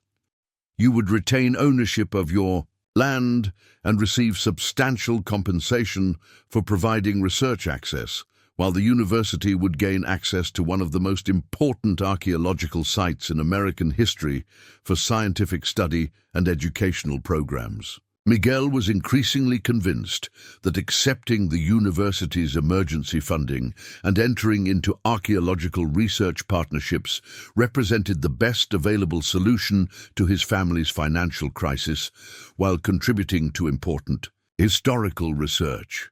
But he also understood Carmen's concerns about entering into complex legal agreements during a crisis situation when they might not have adequate time or resources to fully evaluate the long-term implications of their decisions. Dr. Mackenzie, Miguel said, what you're offering sounds like exactly what our family needs, but my wife is right that we need to understand completely what we would be committing to before we make any final decisions. Can you recommend attorneys or other professionals who could help us evaluate the legal and financial aspects of these archaeological agreements? Dr. Mackenzie provided Miguel and Carmen with contact information for several attorneys who specialized in archaeological law and cultural resource management, explaining that the university typically encouraged property owners to seek independent legal advice before entering into research agreements. She also offered to arrange meetings with other property owners who had participated in similar archaeological projects, so the Rodriguez family could learn from their experiences about the practical implications of archaeological research partnerships. Mr. and Mrs. Rodriguez, Dr. Mackenzie said, as she prepared to leave the farm with her research team, I want you to take whatever time you need to make informed decisions about how to proceed. But I also want you to understand that discoveries of this magnitude and importance are extremely rare, and the opportunities they create for both historical research and family financial security are equally rare. Dr. Mackenzie explained that she would be submitting her assessment report to the University of Nebraska's archaeology department and to several federal agencies that funded archaeological research, initiating the formal process of site designation and funding application that could provide the emergency financial assistance Miguel's family needed while establishing longer-term research partnerships. "I'll be in touch with you within the next few days with more specific information about funding timelines and partnership options," Dr. Mackenzie said. "In the meantime, I'd strongly recommend that you contact the attorneys I mentioned and begin getting independent advice about protecting your family's interests while taking advantage of this extraordinary opportunity. More importantly for your immediate situation," Dr. Mackenzie continued, "the university has approved emergency funding of $340,000 that will be available within 10 days, rather than the 2 to 3 weeks we originally projected. This should be more than sufficient to address your foreclosure crisis while providing working capital as we develop longer-term research partnerships." The timeline acceleration was possible because the Norse settlement discoveries had attracted attention at the highest levels of American archaeological institutions, with major universities competing for research access and federal agencies recognizing the international significance of the historical evidence that Miguel's property contained. The combination of academic importance and practical urgency had created a priority situation that allowed administrative processes to be expedited far beyond normal timelines. Dr. Mackenzie also shared news that would transform Miguel's understanding of his role in the archaeological research project. "Mr. Rodriguez, based on your family's knowledge of the property, your grandfather's collection of artifacts, and your willingness to participate actively in the research process, the university would like to offer you a position as site manager and community liaison for the Norse Settlement Project, with an annual salary of $85,000 plus benefits and professional development opportunities." Miguel stared at the phone, trying to process the fact that he was being offered not just financial assistance to save his farm, but a new career that would allow him to contribute professionally to historical research while providing stable income for his family's future. The position would involve working with archaeological teams, managing site access and security, coordinating with media and educational groups, and serving as the primary contact between the research project and the local community. The role would also include opportunities for you and your family to participate in professional archaeological training, conference presentations, and educational programs that could provide career development and travel opportunities that extend far beyond the immediate research project, Dr. Mackenzie explained. "You would essentially become partners with the university in managing one of the most important historical sites in North America." The formal signing ceremony took place 2 weeks later in the conference room of the University of Nebraska's anthropology department, with Miguel and Carmen surrounded by university officials, legal representatives, and media representatives, who were documenting the official designation of the Rodriguez Norse settlement site as a protected archaeological research location. The ceremony was also attended by Klaus Hartmann, who had flown back from Austria specifically to witness the formal recognition of the discoveries that his initial assessment had made possible. "Mr. and Mrs. Rodriguez," said Dr. Patricia Williams, the Dean of the College of Arts and Sciences, "your willingness to partner with the university in preserving and studying these extraordinary archaeological treasures represents the best tradition of cooperation between academic institutions and the communities they serve. Your family is about to become the guardians of cultural resources that will contribute to our understanding of American history for generations to come." The emergency funding of $340,000 was deposited in the Rodriguez family's bank accounts, exactly 12 days after they had signed the partnership agreement, officially ending their foreclosure crisis and providing financial resources that allowed them to begin planning for their family's future rather than simply surviving from. Month to month, Miguel's first action was to call the mortgage company and pay off their entire loan balance, along with all accumulated interest and fees, officially removing the threat of foreclosure that had dominated their lives for over a year. But the most satisfying moment came when Miguel was able to call his neighbors and community members who were facing similar agricultural crises, sharing information about archaeological research opportunities and offering to help other struggling farming families explore alternative income sources that could allow them to maintain their rural lifestyle while contributing to educational and research programs. The transformation of the Rodriguez family's circumstances was so rapid and comprehensive that Miguel sometimes felt like he was living someone else's life. Within 6 months of Klaus Hartmann's unexpected visit, Miguel had gone from facing financial ruin to managing an archaeological research project that was attracting international attention and generating income that exceeded what his family had ever earned from farming. The Norse settlement site had been designated as a National Historic Landmark, attracting research teams from universities throughout the United States and Europe. The archaeological excavations had revealed the remains of what appeared to be a substantial medieval settlement, including residential structures, workshop areas, and religious sites that provided unprecedented insight into Norse exploration and settlement patterns in medieval North America. Sophia had been accepted into the University of Nebraska's anthropology program with a full scholarship that included opportunities to participate directly in the archaeological research on her family's property. Her freshman year included courses in medieval European history, archaeological field methods, and museum studies that were providing her with academic credentials and professional experience that would have been impossible without the Norse settlement discoveries.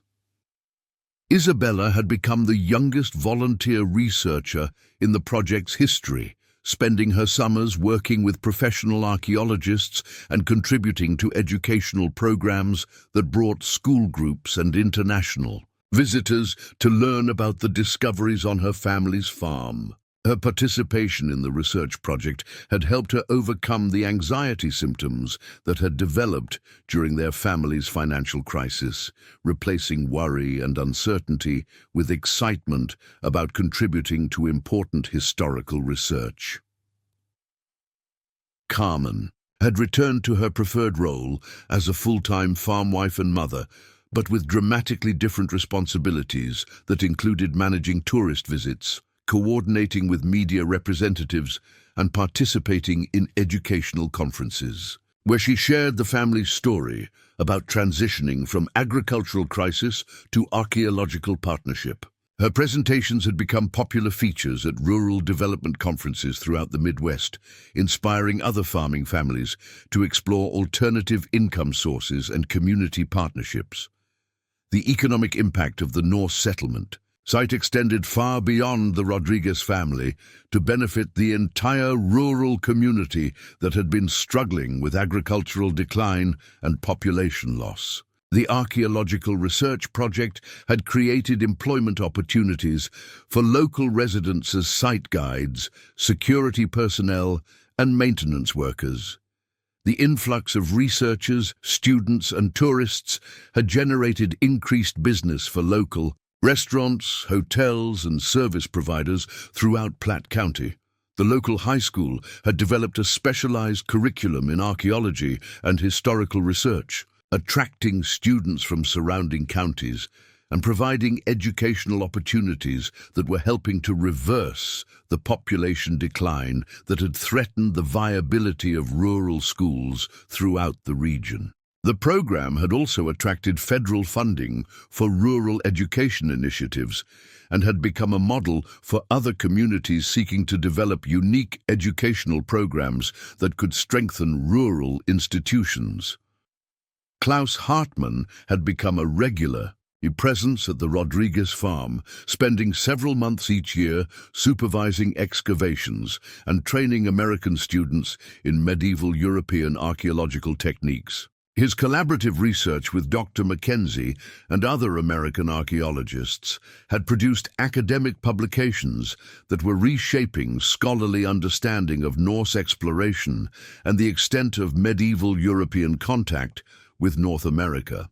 "Miguel," Klaus said during one of his visits to the site, "when I first met you at that road intersection, I was hoping to find evidence that might support theories about Norse presence in the American interior. I had no idea that your family's property would provide proof that medieval Europeans had established a substantial settlement that lasted for possibly a century or more in the heart of what is now Nebraska."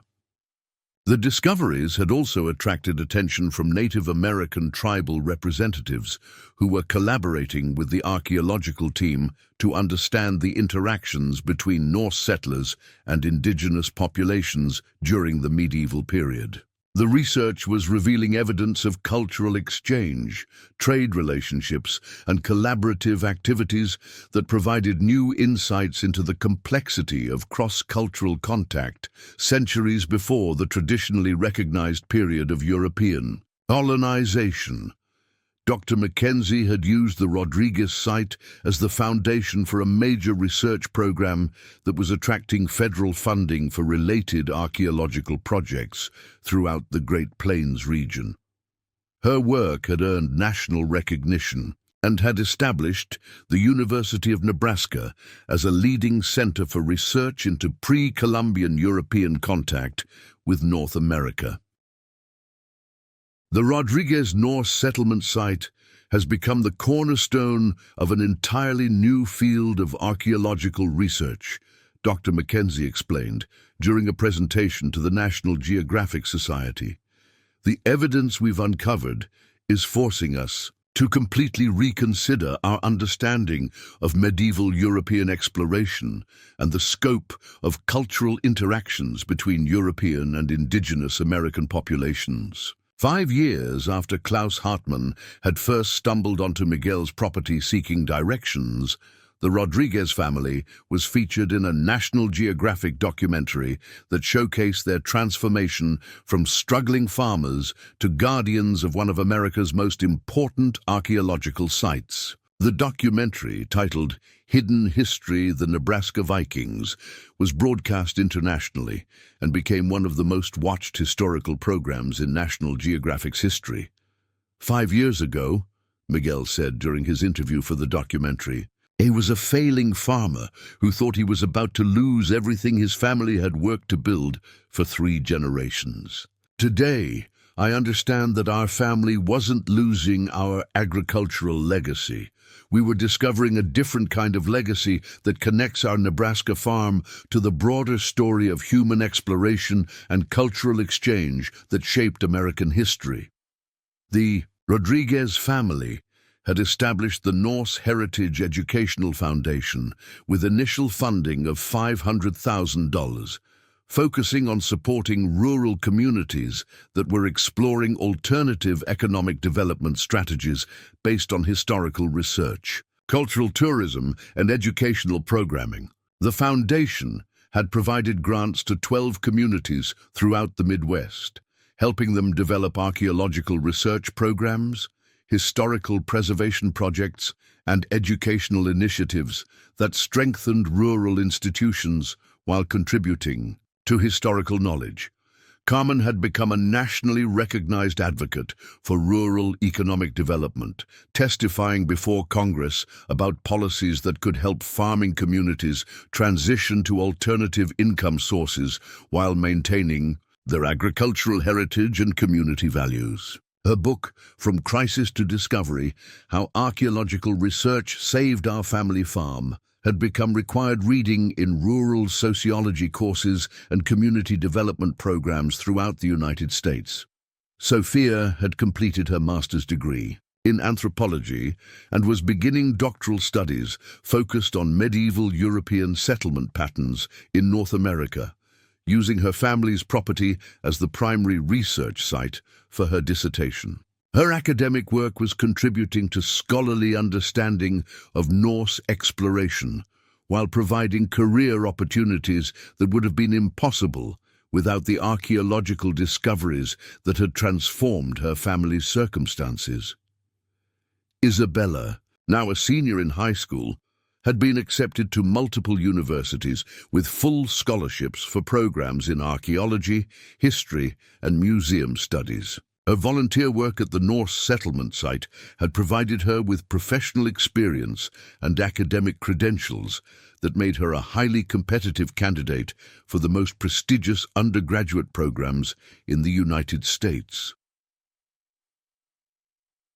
The international recognition of the Rodriguez Norse settlement site had attracted visitors from over 40 countries, generating tourism revenue that supported local businesses throughout rural Nebraska, while providing educational opportunities for students and researchers from around the world.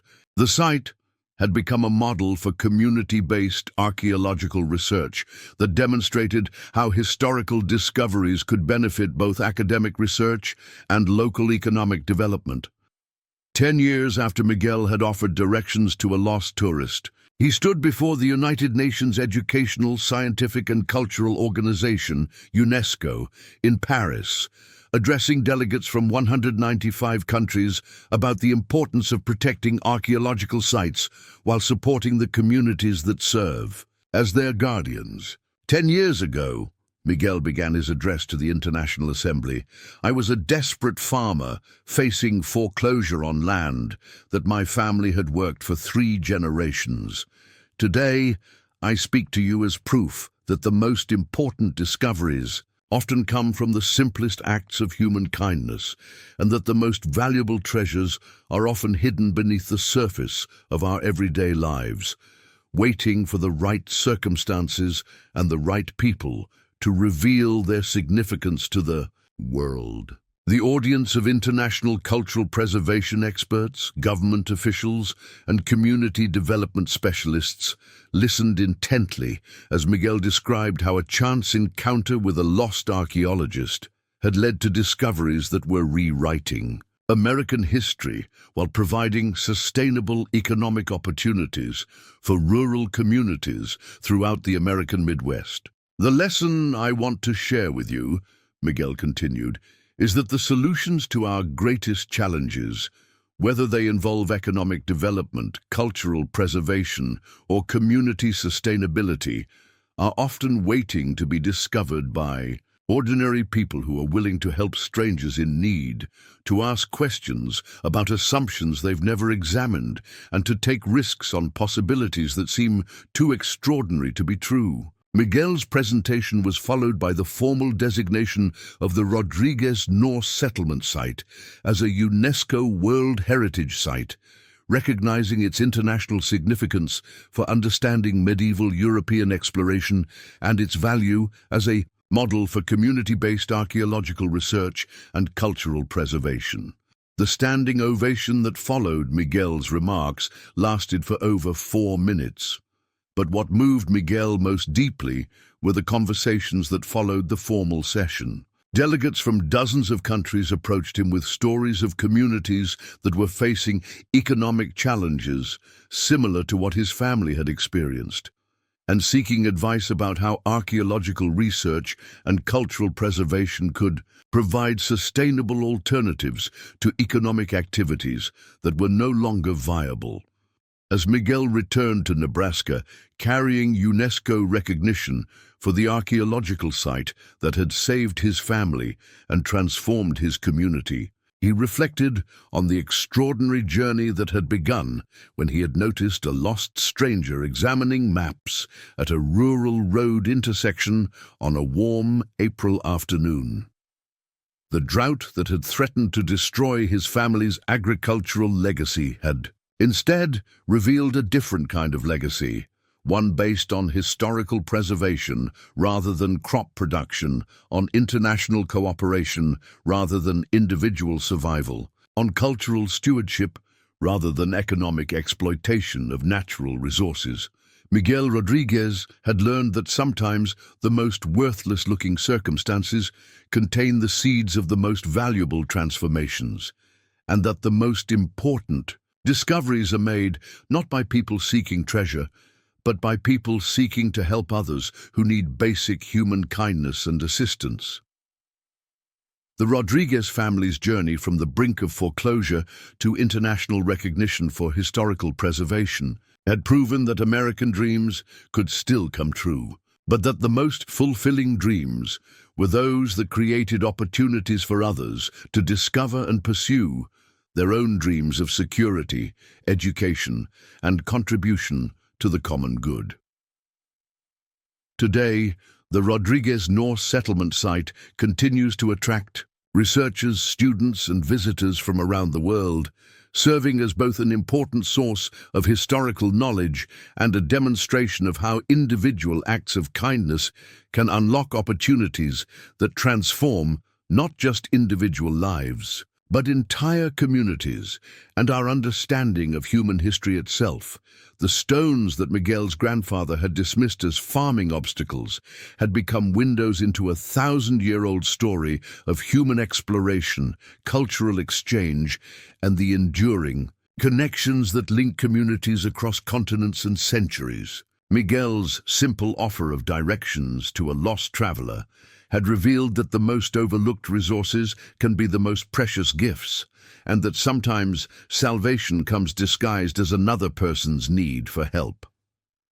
Miguel Rodriguez continues to serve as site manager of the UNESCO World Heritage Norse Settlement, where his family's farm has become a global center for medieval archaeological research. The Rodriguez Norse Heritage Educational Foundation has supported over 200 rural communities in developing cultural tourism and historical preservation programs that strengthen local economies while preserving important cultural resources. Sophia Rodriguez Chen is now Dr. Sophia Rodriguez Chen, serving as the youngest department chair in the history of the University of Nebraska's anthropology program. Her research has identified 17 additional Norse settlement sites throughout the Great Plains, fundamentally changing our understanding of medieval European presence in North America. Isabella Rodriguez graduated magna cum laude from Harvard University and currently serves as Director of Community Engagement for the Smithsonian Institution's National Museum of Natural History, developing programs that connect archaeological research with rural economic development initiatives throughout the United States. Carmen Rodriguez's advocacy work contributed to federal legislation that provides funding for rural communities, seeking to develop alternative economic opportunities based on cultural preservation and historical research. The Rodriguez Rural Heritage Act has supported over 500 communities in transitioning from declining agricultural economies to sustainable cultural tourism and educational programming. The Rodriguez family's story demonstrates that extraordinary transformations can emerge from ordinary acts of kindness, and that the most valuable discoveries are often made by people who choose to help others rather than focusing exclusively on their own problems and challenges.